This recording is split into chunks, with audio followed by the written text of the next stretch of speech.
Are you sure? Here's the 30-second lesson on what legends know. Never ask a bride why she's getting married. Don't wear a skirt on a windy day.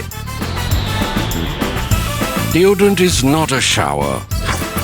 Don't sniff chili flakes. And don't forget, saving is not investing. Legends don't just save, they invest in mutual funds.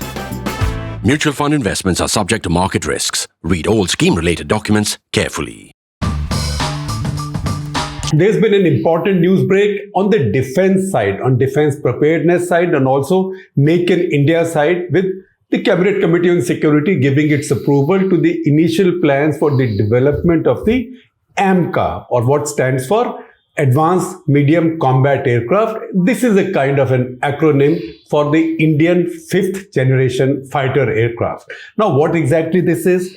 What exactly has happened with the CCS, what is the implication, and to also look at how the situation, how the picture seems in our neighborhood in terms of our likely adversaries, in fact, our obvious adversaries.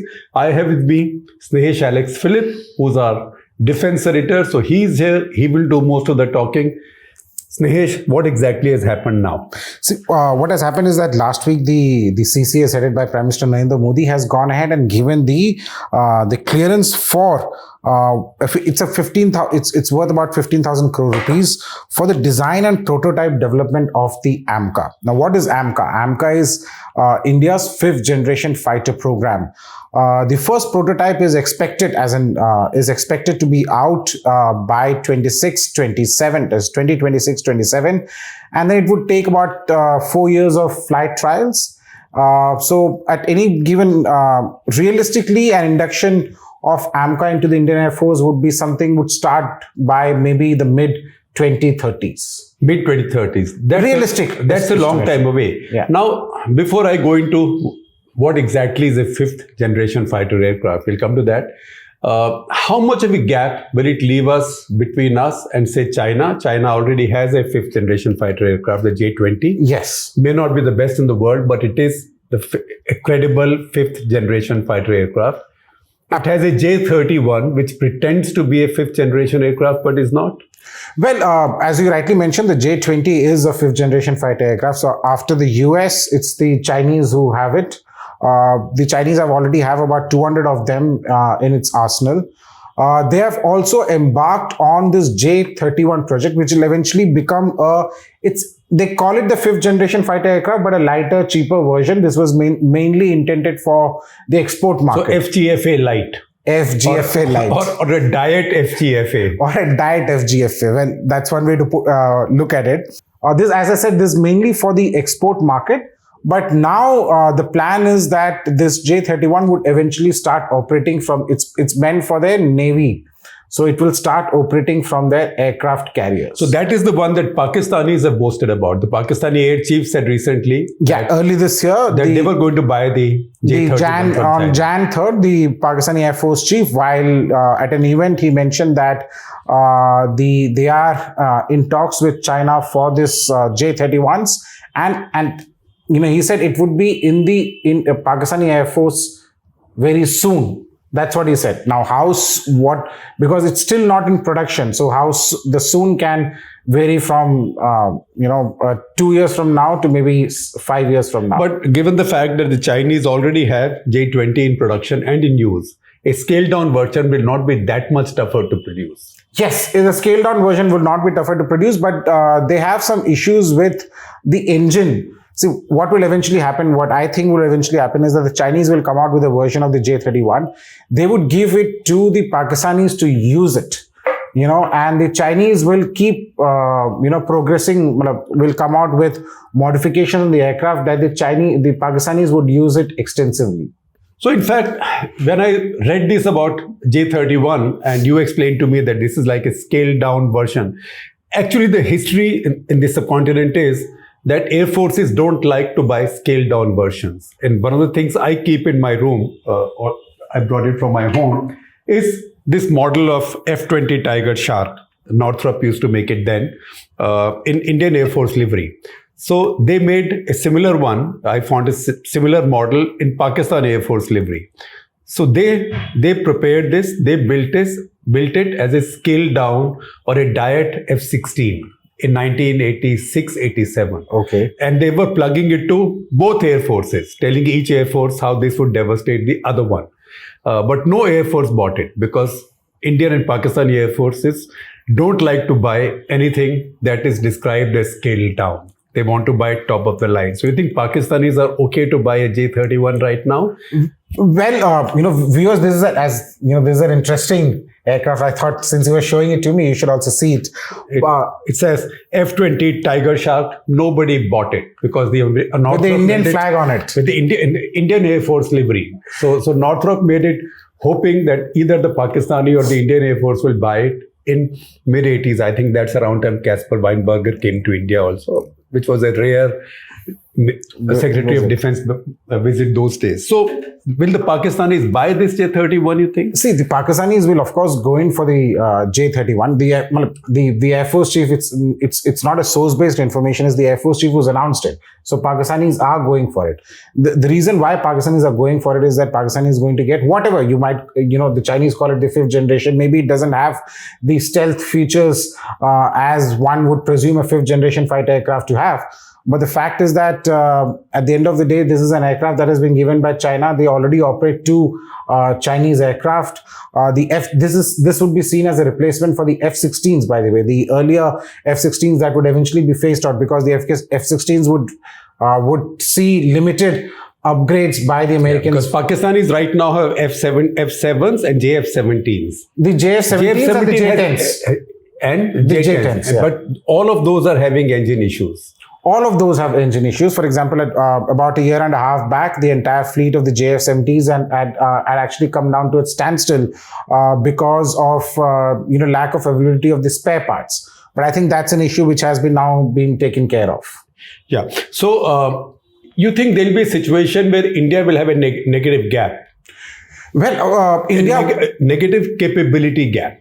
Vis-a-vis Pakistan and China. Well, with China you already have. With China you already have, and once Pakistan is able to get these the J-31s, of course there would be a capability gap.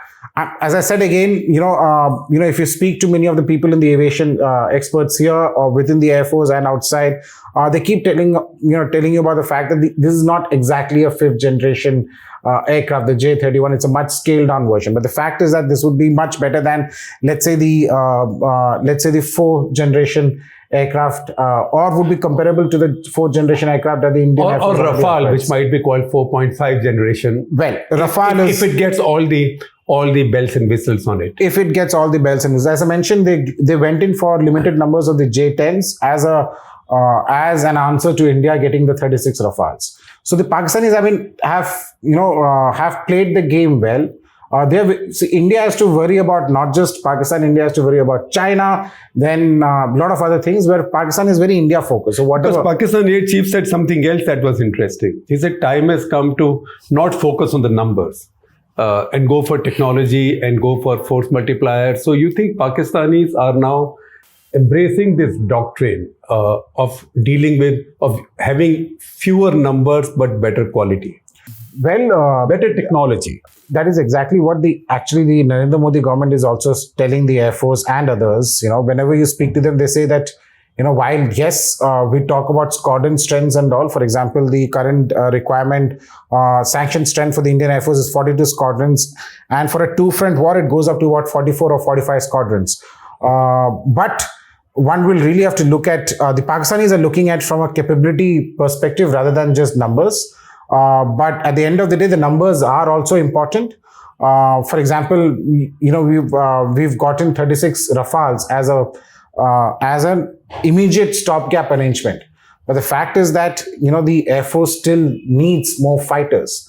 For example, yesterday, the Jaisalmer Air Base, an LCA crashed at the Jaisalmer Air Base. Now, it would be shocking for the fact that for the last over 2 to 3 years, there is no permanent squadron which is based out of Jaisalmer, because the last squadron... Although it's quite a large air base. In fact, I was recently there as a tourist. I landed and I saw a lot of the stuff, and there's big Air Force establishment and a housing colony, but no aircraft. This used to be the MiG-21 base, the Bisons. That squadron retired. That squadron retired. So now, there are a few more bases which is not having the required strength that it needs, and the Air Force is hoping that once the deliveries of the the Tejas Mark 1A starts happening, that's where these bases will actually get proper aircraft. You will not worry so much about this one Tejas crash. No, not this one Tejas crash. Right, Tejas has so far maintained an 23 years. 23 years, impeccable. Of course, there have been systematic issues and all. That's okay. Those issues will keep happening. But I think this is the first crash, and the Court of Inquiry is looking into the reasons for the crash. But apparently, as per the information that has come in so far, just before the crash, the pilot, before he ejected, the pilot relayed out a message about certain issues with the engine. I see. And this is flying on the GE 404 engine. This is flying on the GE 404 engine. So in any case, whenever a new aircraft is developed, there are unfortunately crashes because these are new systems. In this case, new systems are being integrated on one platform, and then pilots are also driving them to their extreme limits because that's part of an aircraft development. So normal hazards of fighter flying. Let's deal with it like that. The best thing is the pilot is unhurt and he ejected safely. So also the ejection seat worked beautifully. That's an important thing. I saw Martin Baker put out tweets yesterday at 7,700, so many lives saved, because that's the seat that most Western fighter aircraft use as the ejection seat. So see that tweet on your screens. Now, Snehesh, going back to AMCA, what is a 5th generation fighter aircraft? Well, the 5th generation fighter aircraft, it talks about modern avionics, weapon system and all, but otherwise there are two things that distinguish between a 4.5 or a 4th generation and 5th generation. One is the stealth, and the second is the ability to hit supersonic speed without the use of the afterburners.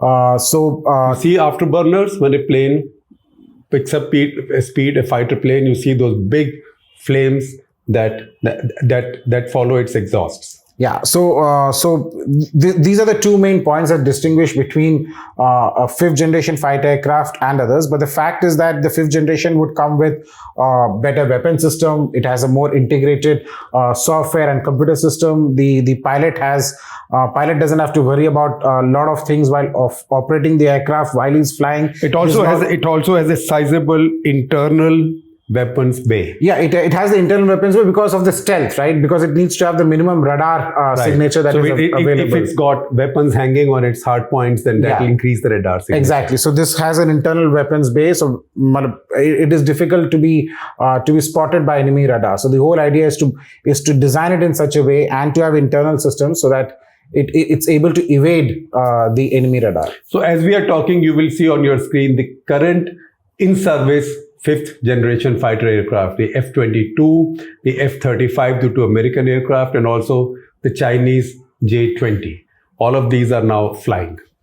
And these give you an idea of how these aircraft, 5th generation fighter aircraft, look different essentially from our picture of a fighter plane as we have known all these decades. And interestingly, it's not just India which is pursuing the 5th generation fighter program. The Russians also have it. We were actually involved with Russia. We had signed a deal in 2007 for the FGFA program. That is a 5th generation fighter aircraft program. This was eventually dumped in That was meant to be the Sukhoi 57. That was meant to be a variant of the Su-57. But India, as I was saying, India pulled out from the FGFA deal in 2018 because at that time the Air Force was not really sure about the stealth capabilities of the Su-57 along with the engine troubles that the Su-57 was having.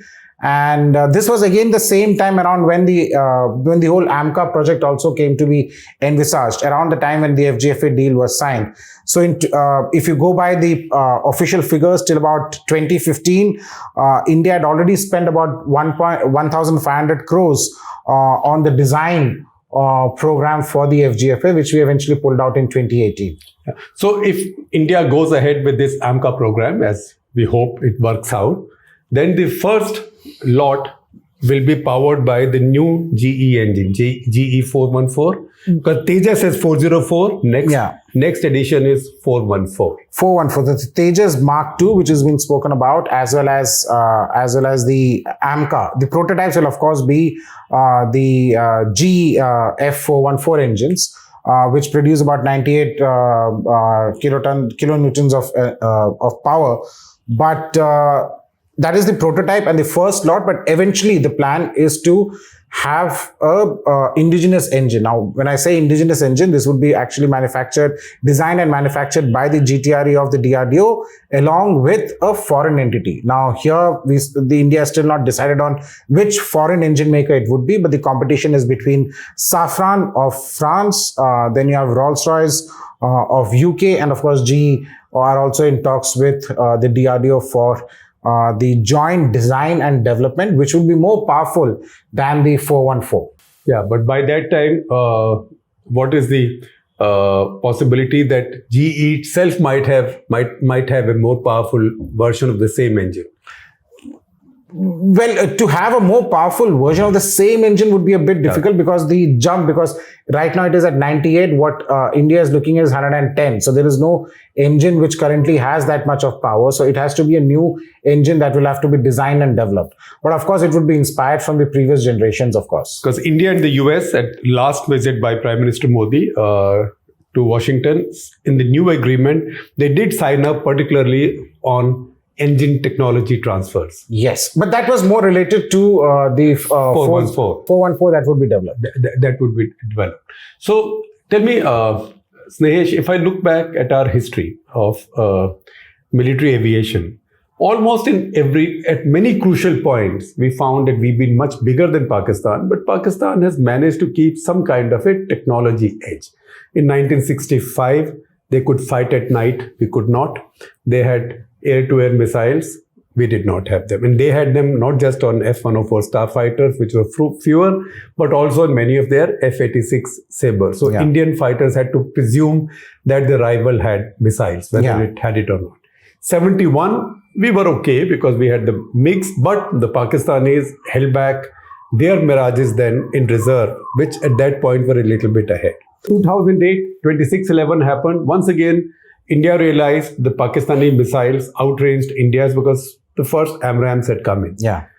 2019, Balakot, once again we saw in that skirmish that Pakistanis could still outrage Indian missiles, except a few Mikas which had come in from France. Now more have come in. Now more French missiles have come in. Meteor has come in. Meteor is there. So that balance is being restored. So God forbid, if there's another dust-up tomorrow, maybe a few years from now, Pakistanis might again be able to get that little edge. Is that an acceptable situation for us? Well, it is not an acceptable situation any which way. As you mentioned, as we were discussing right in the very beginning, that Pakistan has been very India-focused. Very India-focused. So all their defense planning, defense budgetary allocations, whatever the procurement is done, is very India-specific. So and very optimized. Very optimized. So very optimized.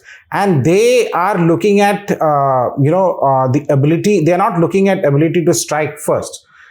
They are looking at more of a deterrence value. For example, when the Balakot happened, one of the things that came out of the fact was the number of Saab AWACS that Pakistanis operate. India lacks many more than ours. Many more than ours. India is pursuing its own AWACS program. The numbers will go up.